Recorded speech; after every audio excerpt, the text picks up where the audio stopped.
Everyone, welcome to the UPSC mentor. आज हम फिर से वापस आ चुके हैं आपके यूपीएससी के प्रीलिम्स के पॉलिटी के क्रैश कोर्स के साथ। जैसे कि आपने अभी तक देखा होगा कि हमने काफ़ी सारे चैप्टर्स आपके लक्ष्मीकांत से कंप्लीट कर दिए हैं।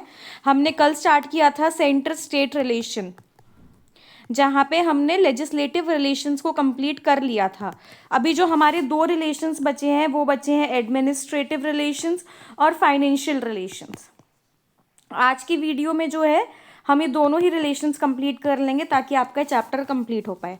और जैसे कि मैं आपको बार बार बोल रही हूँ, मैं सभी एस्पिरेंट्स को बोल रही हूँ, प्लीज़ रिवाइज करते रहिए। जैसे कि आप ये एक वीडियो देख रहे हैं, रिविजन की भी एक टेक्निक होती है कि आपने आज देखी, आपने फर्स्ट टाइम वीडियो देखी, फिर आप तुरंत ही उस वीडियो को कल देख लीजिए, ये आपका सेकंड रिवीजन कहलाएगा। फिर आप एक हफ्ते बाद इस वीडियो को देखिए, ये आपका थर्ड रिवीजन होगा। और आप फोर्थ रिवीजन के लिए सेम वीडियो को एक महीने के बाद देखिए। इससे जो है आपका रिटेंशन रेट जो है हाईएस्ट उस पर होगा कि आपको अच्छे से याद रहेगा, क्योंकि यूपीएससी में यही की है, रिवाइज रिवाइज एंड रिवाइज। आप जितना ज़्यादा रिवाइज करेंगे आपके सिलेक्शन होने के चांसेस जो है उतना ज़्यादा बढ़ जाएंगे पेपर में। तो ठीक है गाइज, अभी जो है हम विदाउट टाइम वेस्ट करे जो है यहाँ पे अपना स्टार्ट करते हैं, दैट इज एडमिनिस्ट्रेटिव रिलेशंस। मैंने आपको पहले भी बताया था कि administrative relations is nothing else but it is mostly are executive relations only. यहाँ पे हम बेसिकली अपने एग्जीक्यूटिव रिलेशंस को स्टडी करेंगे। तो ठीक है, देखिए सबसे पहले मैं यहाँ पे आर्टिकल बता देती हूँ। आर्टिकल 256 से 263 के बीच में आ जाते हैं जो हमारे एग्जीक्यूटिव रिलेशंस होते हैं, और पार्ट 11 में आता है ये। It deals with administrative relations between center and the state. In addition, there are various other articles pertaining to the same matter. अब हम देखेंगे distribution of executive functions. Centre और स्टेट के बीच में जो है एग्जीक्यूटिव फंक्शंस किस तरीके से डिस्ट्रीब्यूटेड हैं। देखिए, the executive power has been divided between centre and state on the lines of distribution of legislative power. जिस तरीके से लेजिस्लेटिव पावर, देखिए जिस फील्ड में, इसका मतलब क्या हुआ इस स्टेटमेंट का, इसका मतलब ये हुआ कि लेजिस्लेचर के पास, जिस सेंटर के पास जिस फील्ड में लेजिस्लेटिव पावर्स हैं, उसी फील्ड में सेंटर के पास जो है यहाँ पे एग्जीक्यूटिव पावर्स भी हैं। इसका मतलब यहाँ पे ये चीज़ हुई। तो बट इसमें कुछ कुछ एक्सेप्शंस हैं, हम उन एक्सेप्शंस को भी यहाँ पे रीड करते हुए चलेंगे।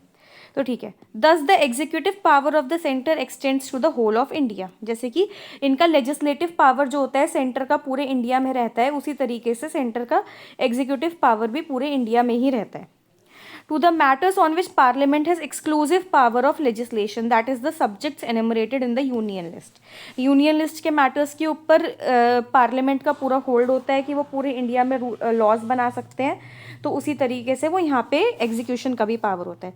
To the exercise of rights of authority and jurisdiction conferred on it by an treaty और एग्रीमेंट। अगर किसी ट्रीटी और एग्रीमेंट के थ्रू उनके ऊपर ये राइट्स जो है कॉन्फर करी गई हैं कि आप यहाँ का एग्जीक्यूटिव फंक्शंस देखिए तो भी। Similarly the executive power of state extends to its territory in respect of matters on the state legislature has exclusive power of legislation, that is subjects enumerated in the state list. अब state list के matters जो होंगे उसके ऊपर जो होगा state का ही एग्जीक्यूटिव पावर चलेगा। In respect of matters on which both the parliament and state legislature have power of legislation, that is जो कि concurrent list में जो आ जाते हैं। अब हम ये देखेंगे कि वहाँ पे execution का power किसका होता है। The executive power rests with the state except when the constitutional provision or a parliamentary law specifically confers it on the center। देखिए, अब जो हमने देखा था यहाँ पे concurrent list में जो चीज़ें आती हैं, laws उस पर दोनों बना सकते हैं। अगर दोनों ने लॉ बना दिया और अगर उन लॉज के बीच में क्लैशेस हो रहे हैं तो उस टाइम पे पार्लियामेंट का लॉ चलता है। अब एग्जीक्यूशन की बात आ जाती है कि डे टू डे फंक्शनिंग कौन देखेगा कि सही से हो रहा है नहीं हो रहा, तो ये काम स्टेट का होता है। जनरल कंडीशंस में स्टेट का है, एक्सेप्ट अगर यहाँ पे कोई पार्लियामेंट्री लॉ बनाया गया स्पेशली कि इस चीज़ को सेंटर आके एग्जीक्यूट करेगा, कोई स्पेसिफिक कॉन्स्टिट्यूशनल प्रोविजन है उस केस में। Therefore a law on concurrent subject though enacted by the parliament is to be executed by the state except when constitution or parliament has directed otherwise। ठीक है, simple सी बात है यहाँ पे। तो इसमें कोई डाउट की बात मुझे नहीं लगता कि होनी चाहिए।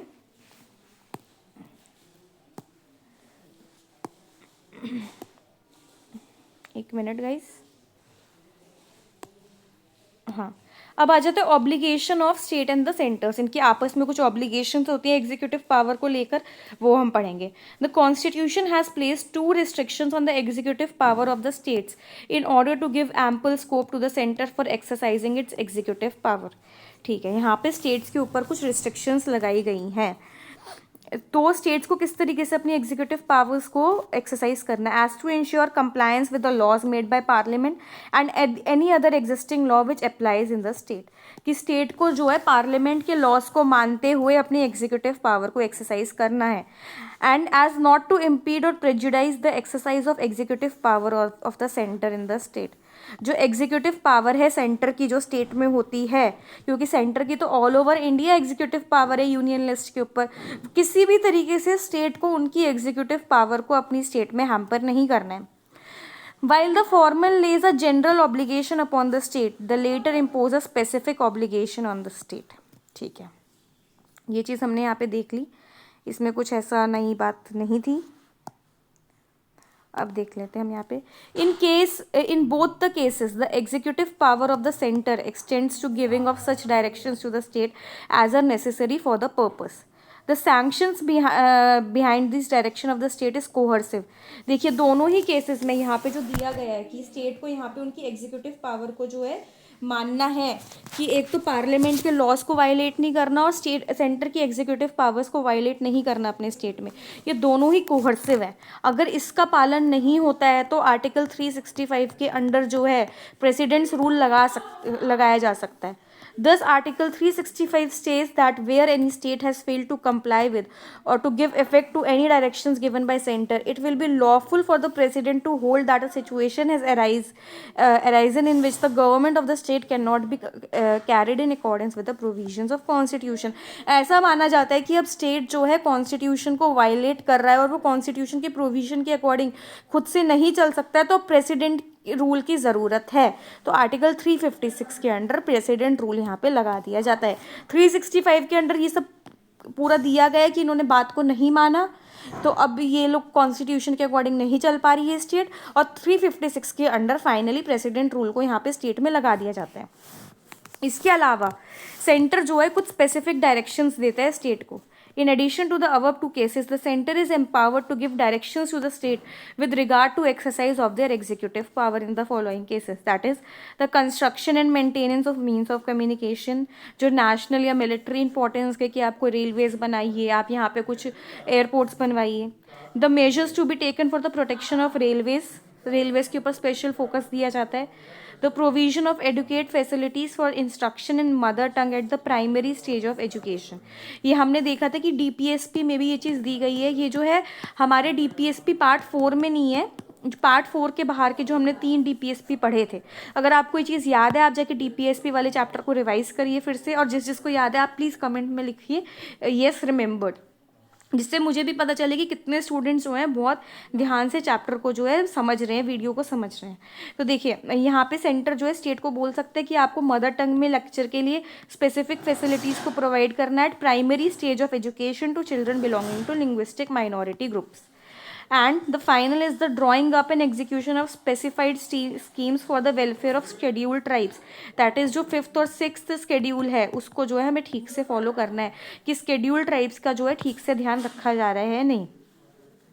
The coercive section behind central direction under Article 365 is also applicable in this cases। अगर यहाँ पे इन चारों केसेस को भी फॉलो नहीं किया जाता तो भी सेंटर जो है यहाँ पे प्रेसिडेंट्स रूल जो है लगा सकता है कि आपने हमारी बात को नहीं माना है। अब आ जाता है कुछ होता है कि म्यूचुअल डेलीगेशन ऑफ ड्यूटीज है। सपोज करिए कोई एग्जीक्यूटिव पावर है उसको सेंटर को फॉलो करना है, बट सेंटर किसी वजह से वहाँ पे एग्जीक्यूशन को नहीं कर पा रहा, तो हो सकता है वो स्टेट को बोल दे कि आप मेरे बिहाफ पे कर लीजिए, और सेम चीज़ स्टेट भी कर सकती है। तो अब हम यहाँ पे इसको थोड़ा डिटेल में देखते हैं। Accordingly the president may with the consent of state government enters to the government any of the executive functions of the centre. यहाँ पे प्रेसिडेंट को बोलना होगा और स्टेट गवर्नमेंट की कंसेंट के साथ कि आप जो है सेंटर की एग्जीक्यूटिव पावर्स को फॉलो करिए। Conversely the governor of any state may with the consent of central government enters to that government any of the executive power. देखिए प्रेसिडेंट को अगर करना है अगर सेंटर की लिस्ट को, सेंटर की एग्जीक्यूटिव पावर्स को कुछ स्टेट से फॉलो ट्रांसफ़र करना है तो प्रेसिडेंट करेगा, स्टेट को उनकी परमिशन लेनी पड़ेगी यहाँ पे।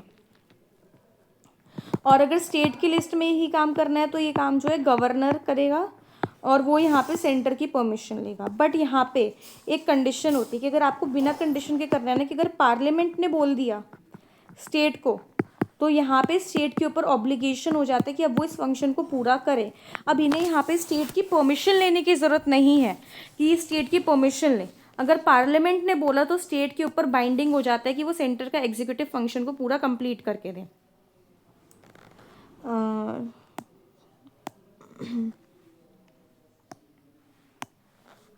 The Constitution also makes a specific provision for the entrustment of executive power of the center to the state without consent of the state. देखिए बात मैं आपको बता चुकी हूँ, but in this case the delegation is to be made by parliament and not by president, जो हमने पीछे बात कर ली है।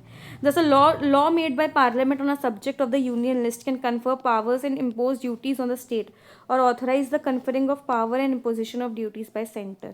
ये पीछे जो मैंने आपको बात बताई थी ना, ये पूरी वही बात बोली गई है। मैंने आपको शॉर्ट में बता दिया था कि किस तरीके से पार्लियामेंट स्टेट को जो है बाइंडिंग कंडीशन में ला सकती है। From the above, it is clear that the mutual delegation of functions between center and the state can take place either under an agreement or by legislation, जहाँ पे parliament legislation बना सकती है। While the center can use both, centre जो है permission से भी कर सकती है और लेजिस्लेशन से भी। स्टेट जो है बस यहाँ पे परमिशन के थ्रू कर सकती है।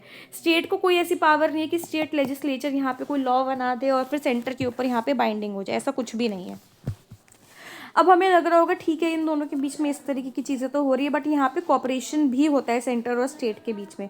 जैसे कि the parliament can provide for the adjudication of any dispute or complaint with respect to the use distribution and control of inter state waters and river valleys. देखिए अगर यहाँ पे किसी भी कितनी सारी रिवर्स होती है जो 2 या 3 स्टेट से पास हो रही होती है, तो उन स्टेट्स के बीच में उस वाटर के यूज़ को लेकर काफ़ी डिस्प्यूट्स चलते हैं, तो पार्लियामेंट जो है यहाँ पे कोई भी लॉ बना के इनके बीच के डिस्प्यूट को सेटल कर सकती है।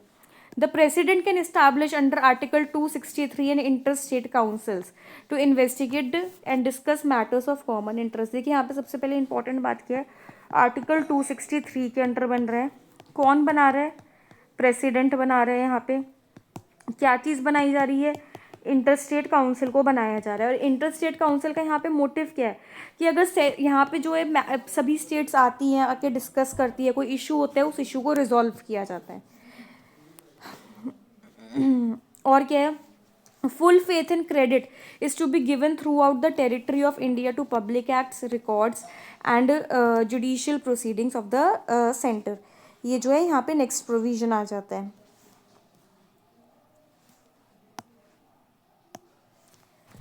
देखिए फुल फेथ एंड क्रेडिट का मतलब क्या होता है, ये हम आगे वाले चैप्टर में वैसे डिटेल में पढ़ेंगे। मैं आपको यहाँ पे शॉर्ट में बता देती हूँ कि अगर कोई भी आप सपोज करें कि पब्लिक एक्ट किसी एक स्टेट में बनाया गया है, तो उस एक्ट को जो है दूसरे स्टेट में फॉलो किया जाएगा।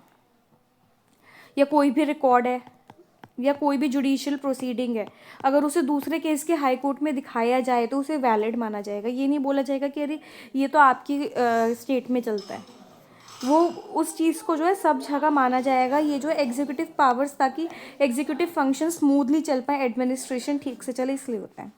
And the parliament can appoint an appropriate authority to carry out the purposes of the constitutional provisions related to the interstate freedom of trade and commerce, जो आर्टिकल 301 से 306 तक आ जाता है कि पार्लियामेंट ऐसे बना सकती है कोई भी अथॉरिटी कि ट्रेड जो है आराम से चले, स्मूथली चले, इंटर स्टेट ट्रेड आराम से हो।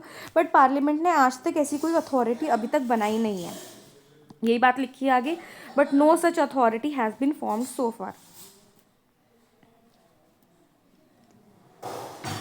ठीक है,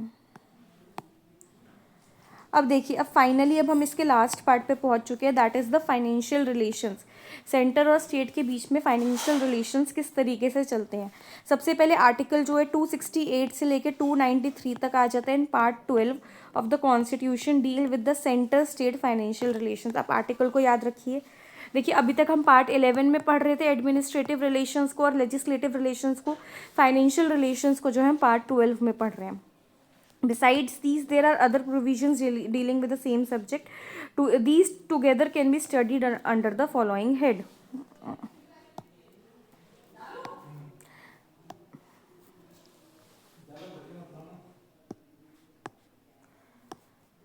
एक सेकेंड गाइज, एक इशू आ रहा है इसमें। हम सबसे पहले आ जाता है टैक्सिंग पावर को एलोकेट कैसे किया गया है। The parliament has exclusive power to levy taxes on subjects enumerated in the union list. Union list में जितने भी सब्जेक्ट्स हैं उनके ऊपर पार्लियामेंट जो है यहाँ पे टैक्स लेवाई कर सकता है। और स्टेट के पास जो होती है, जो स्टेट सब्जेक्ट्स में है। आप यहाँ पे नंबर्स को उतना ध्यान मत दीजिए, इतना इंपॉर्टेंट नहीं है आपके लिए यहाँ पे नंबर्स को याद रखना। There are no tax entries in the concurrent list. Concurrent list में कोई टैक्स एंट्रीज नहीं होती है। In other words, a concurrent jurisdiction is not available with respect to tax legislation. ऐसा नहीं है कि सेंटर भी टैक्स लगा सकता है और स्टेट भी टैक्स लगा सकता है। But 101 constitutional amendment act has made exception by making special provision. क्योंकि अब जीएसटी जो है उसके ऊपर जो है सेंटर का टैक्स भी लगता है और स्टेट का टैक्स भी लगता है, जो गुड्स होते हैं यहाँ पे, कि हम यहाँ पे सीजीएसटी भी देते हैं और हम यहाँ पे एसजीएसटी भी देते हैं। This amendment has conferred concurrent powers upon Parliament and state legislature to make laws governing goods and service tax। दोनों ही इसके ऊपर जो है एसजीएसटी के ऊपर कोई भी लॉ बनाना है वो स्टेट बना सकती है और सीजीएसटी वाला जो है सेंटर बना सकती है। The residuary power of taxation, that is power to impose taxes not enumerated in any of the list, is vested in Parliament। ये चीज़ मैंने आपको पहले भी बताई है कि जहाँ पे कोई रेसिडरी पावर्स वैसे भी पार्लियामेंट के पास ही होती है और रेसिडरी पावर ऑफ टैक्सेशन वो भी पार्लियामेंट के पास ही होती है। Under this provision the parliament has imposed gift tax, wealth tax, expenditure taxes, जो अब आज की डेट में वैलिड नहीं है उतने।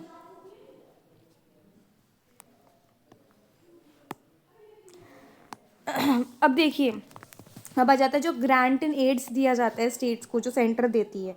Besides sharing of taxes between center and the state, the constitution provides for grant and aids to the state from the central resources।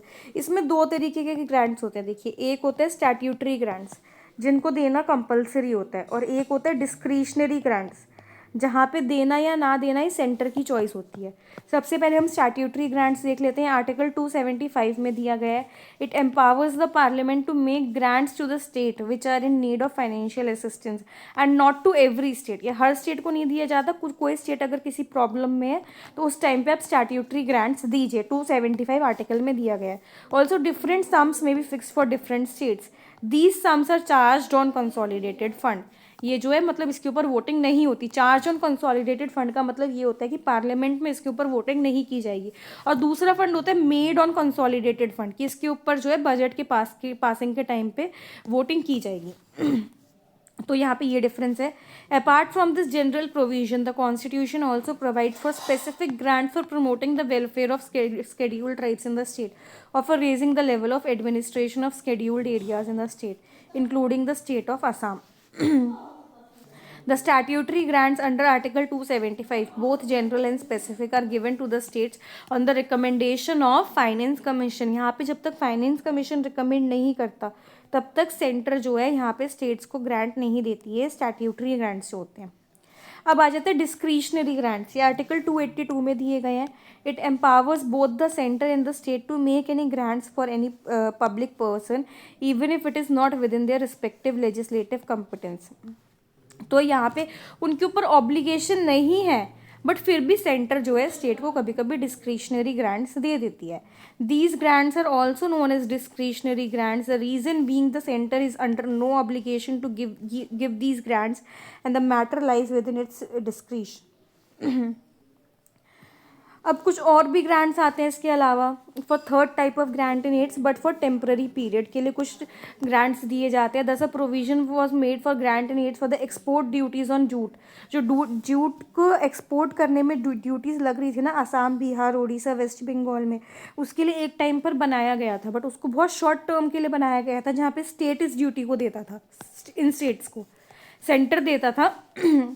In states को ये टैक्स दिया करता था कि ये अपना एक्सपोर्ट ड्यूटीज जो है फुलफिल कर पाएँ। These grants were to be given for a period of 10 years from the commencement of constitution. क्यों किया गया, ताकि जो है हमारे एक्सपोर्ट्स में कोई दिक्कत ना आए, कि एक्सपोर्ट कि अगर स्टेट के पास अगर मनी नहीं है तो किसी वजह से हमारे एक्सपोर्ट्स में दिक्कत ना आए एक्सपोर्ट ड्यूटीज़ देने में। These sums were charged on Consolidated Fund of India and were made to the states on the recommendations of Finance Commission उस टाइम पे।